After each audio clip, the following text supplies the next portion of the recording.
मैं शिवशंकर। आज हम लोग बात करेंगे रेगुलेशन ऑफ जीन एक्सप्रेशन की, यानी कि हिंदी में इसको बोलें तो जीन अभिव्यक्ति का नियमन कहते हैं। ठीक है, अब इसमें हम देखेंगे डिटेल्स में लेक ओपेरॉन मॉडल को। अब लेक ओपेरॉन मॉडल यानी कि इस्चेरिचिया कोलाई में पाए जाने वाला एक जो है जीन एक्सप्रेशन का मॉडल है। इसके साथ साथ बहुत सारे ऐसे मॉडल हैं जिसको हम आपको आगे बताएंगे। अभी जो लेक ओपेरॉन मॉडल है, इसको दो साइंटिस्टों ने खोजा था इस्चेरिचिया कोलाई में, जिसको जो है वो कौन है, जैकोब एंड मोनोड। ये दो साइंटिस्ट हैं, जैकोब एंड मोनोड ने सबसे पहले जो रेगुलेशन ऑफ जीन है वो इस्चेरिचिया कोलाई में देखा था। ठीक है, और इन्होंने इसके लिए एक मॉडल दिया था लेक ओपेरॉन। यहाँ पे लेक का मतलब है लैक्टोज। ठीक है, अब थोड़ा सा ये तो इस्चेरिचिया कोलाई की, अब थोड़ा सा यूकैरियोटिक की अगर हम बात करें तो वहां पे भी कई जगह कई लेवल पे जो है जीन का रेगुलेशन होता है। पहला होता है ट्रांसक्रिप्शनल लेवल पे, यानी कि जब डीएनए से आरएनए बनता है तो वहां पे भी रेगुलेशन होता है। दूसरा होता है जब आरएनए बन जाता है तो वहां पे आरएनए की स्प्लाइसिंग होती है। ठीक है ना, यानी कि स्प्लाइसिंग में क्या होता है कि 5 प्राइम कैपिंग होती है। दूसरा होता है रिमूवल ऑफ इंट्रॉन्स, यानी कि जो नॉन कोडिंग जीन्स उसको रिमूव किया जाता है और एक्सॉन्स को जोड़ा जाता है। और पॉली ए टेल एडिनाइलेशन, यानी कि 3 प्राइम एंड पे जो है पॉली ए टेल यानी कि एडेनिन को जो है लगभग 200 से 300 जो एडेनिन है उसको ऐड किया जाता है, तो स्प्लाइसिंग लेवल पे। इसके बाद ट्रांसलेशनल लेवल पे भी यूकैरियोटिक में क्या होता है, ये रेगुलेशन होता है। अगर हम अब यहाँ पे डिटेल्स में ई कोलाई की बात करें, यानी इस्चेरिचिया कोलाई एक प्रोकैरियोटिक ऑर्गेनिजम्स है। इसमें हम डिटेल्स में जानेंगे और इसको समझेंगे जीन एक्सप्रेशन को या रेगुलेशन ऑफ जीन एक्सप्रेशन को लेक ओपेरॉन मॉडल के थ्रू।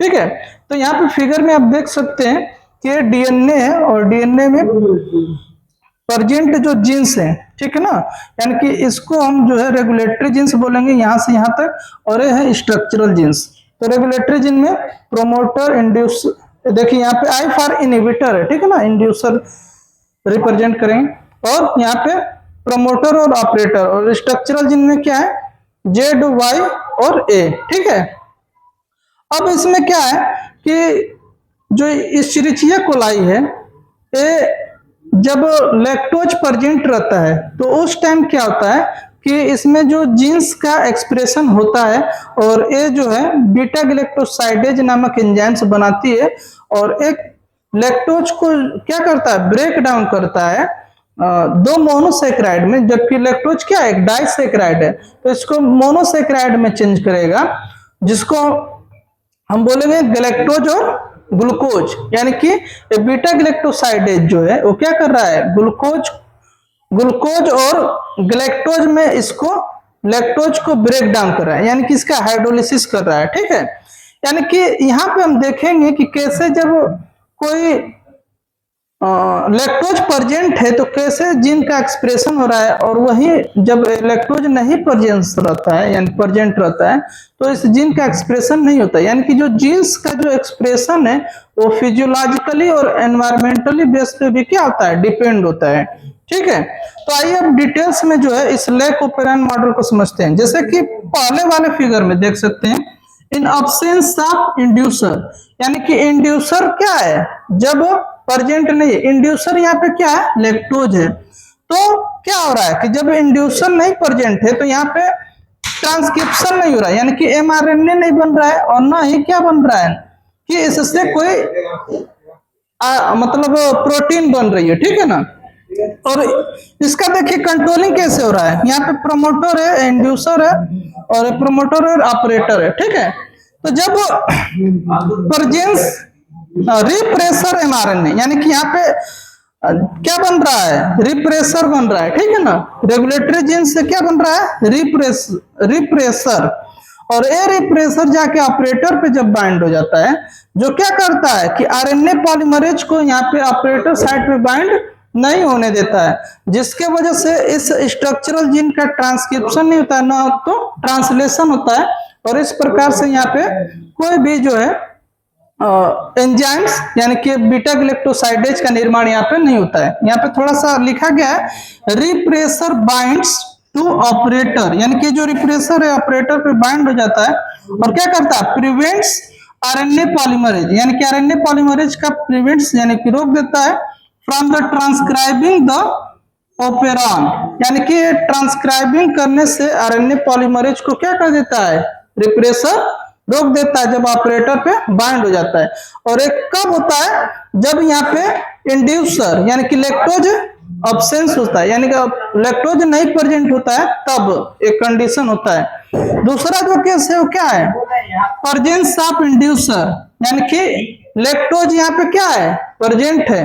उस केस में क्या होगा कि देखिए यहाँ पे इंड्यूसर का निर्माण होगा और ये इंड्यूसर जो है क्या करेगा कि ये जो रिप्रेसर था इससे बाइंड होके इसको इनएक्टिव कर देगा, और जब इनएक्टिव कर देगा रिप्रेसर को तो ये बाइंड नहीं होगा ऑपरेटर पे, तब क्या होगा कि हमारा जो आरएनए पॉलीमरेज है ये ऑपरेटर पे क्या हो जाएगा, बाइंड हो जाएगा। और आरएनए पॉलीमरेज का फंक्शन जानते हैं कि डीएनए से आरएनए बनाता है, तो यानी कि यहाँ से डीएनए से आरएनए बन रहा है। ये किसके प्रेजेंस में हो रहा है, जब इंड्यूसर प्रेजेंट है यानी कि लैक्टोज प्रेजेंट है। अब डीएनए से आरएनए बना और आरएनए से फिर क्या बनेगा, अमीनो एसिड, यानी कि वो प्रोटीन होती है, ठीक है। तो यहाँ पे देखिए जो यहाँ पे जो जीन से देख रहे हैं, जेड जीन, वाई जीन और ए जीन, तो जेड जीन से किसका निर्माण होगा, एक एंजाइम है जिसका नाम है बीटा ग्लैक्टोसाइडेज, जैसे मैंने बताया। और दूसरा है वाई जीन, वाई जीन से क्या बनेगा, परमिएज, और ए जीन से क्या बनेगा, ट्रांस एसिटाइलेज, ठीक है। अब देखिए क्या होता है, इनका सबका अपना अलग अलग फंक्शन है। इस एंजाइम्स का फंक्शन होता है कि लैक्टोज को जो है ये दो मोनोसैकेराइड में तोड़ देगा, गैलेक्टोज और ग्लूकोज में, ठीक है, ग्लूकोज में। और ये दोनों क्या करेंगे, इस बैक्टीरिया को, एस्चेरिचिया कोलाई को एनर्जी प्रोवाइड करने का कार्य करते हैं, ठीक है। यानी कि जब इंड्यूसर यानी कि लैक्टोज नहीं प्रेजेंट होता है तो इस बीटा ग्लैक्टोसाइडेज एंजाइम्स का निर्माण नहीं होता है, और जब ये प्रेजेंट है तो इसका निर्माण होगा, ठीक है। वहीं पे हम परमिएज की बात करें, इस एंजाइम का वाई से जो निर्माण हो रहा है, इसका फंक्शन ये होता है कि जो सेल्स के अंदर जो मोनोसैकेराइड है उनको आने देगा, मतलब परमिएबिलिटी बना देगा, और यहीं पे ट्रांस एसिटाइलेज का भी फंक्शन होता है, ठीक है। अब यहाँ पे इस लैकोपेरान, लैक का मतलब यहाँ पे मैंने बताया आपको कि लैक्टोज है, ठीक है ना। तो यहाँ पे इस लैकोपेरान मॉडल से ये हमको कंक्लूजन निकलता है, जैकब मोनार्ड जो दो साइंटिस्ट है इनके थ्रू, कि जो जीन का एक्सप्रेशन होता है वो एनवायरमेंटली और फिजियोलॉजिकल मेथड से भी होता है। यानी कि जब लैक्टोज प्रेजेंट है तो उस जीन का निर्माण मतलब एक्सप्रेशन हुआ, और जब लैक्टोज प्रेजेंट नहीं हुआ तो उस केस में जो है इसका बीटा ग्लैक्टोसाइडेज का निर्माण नहीं हुआ, ठीक है ना। तो ये जो जीन का एक्सप्रेशन है वो क्या होता है कि फिजिकली और एनवायरमेंटली बेस पे भी जीन का क्या होता है, एक्सप्रेशन होता है। एम्ब्रियोनिक डेवलपमेंट के दौरान, यानी कि जब एम्ब्रियो का डेवलपमेंट और डिफरेंशिएशन होता है उसमें बहुत सारे सेट ऑफ जो जीन्स होते हैं वो एक दूसरे से कोऑर्डिनेट करके एक सिंगल सेल से क्या होता है, एक एडल्ट का निर्माण करते हैं, ठीक है। तो उसमें बहुत सारे जो जीन्स के जो सेट होते हैं वो कोऑर्डिनेटली क्या होते हैं, वो एक्सप्रेस होते हैं, ठीक है, जिसकी वजह से सिंगल सेल से क्या होता है कि एक एडल्ट का फॉर्मेशन होता है। इसके प्रकार जो कई प्रकार के जो है मॉडल हैं, लैकोपेरान है, टीआरपी ओपेरान है, इसके साथ साथ जो है और भी टाइप के मॉडल हैं, लेकिन आज सिर्फ इतना ही। आई होप आपको लैकोपेरान मॉडल समझ में आया होगा। धन्यवाद।